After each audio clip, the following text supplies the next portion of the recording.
तो चलिए आज एक ऐसी कहानी में चलते हैं जो हमें रिश्तों, हमारे घमंड और माफ कर देने की ताकत के बारे में बहुत कुछ सिखाती है। ये कहानी इस बात पर एक गहरा सवाल उठाती है कि हमारे किए हुए कामों का अंजाम आखिर होता क्या है।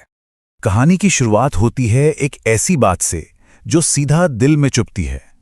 ये शब्द बहू रेखा के हैं और इन शब्दों में सिर्फ नाराजगी नहीं बल्कि एक गहरी कड़वाहट है जो इस पूरे परिवार को तोड़ने वाली है। तो इस कहानी के केंद्र में हैं दो अलग अलग दुनियाएं। एक तरफ शहर में रहने वाला एक मॉडर्न जोड़ा रेखा और विनोद, और दूसरी तरफ गांव से उनसे मिलने आए उनके माँ बाप। देखिए, घर में जो तनाव की पहली परत है ना, वो यहीं साफ दिख जाती है। एक ही छत के नीचे माँ बाप के लिए तो ये खुशी का मौका है, लेकिन बहू रेखा के लिए ये एक मुसीबत है।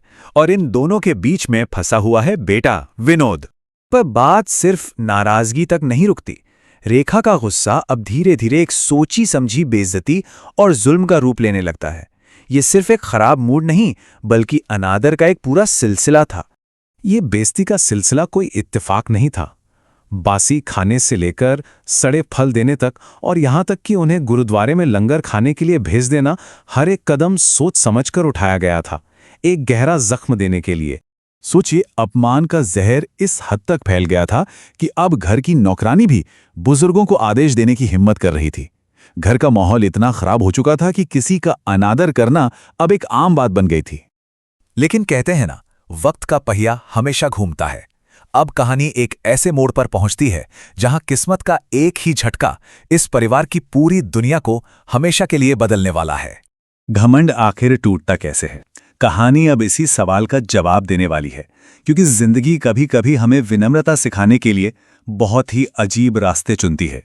जब विनोद काम से घर लौटता है तो उसके चेहरे पर चिंता की लकीरें हैं जो एक आने वाले तूफान का साफ संकेत दे रही हैं। वो एक ऐसी खबर लेकर आया है जो इस घर की नींव हिला देगी। और फिर वो पल आता है जो सब कुछ बदल कर रख देता है।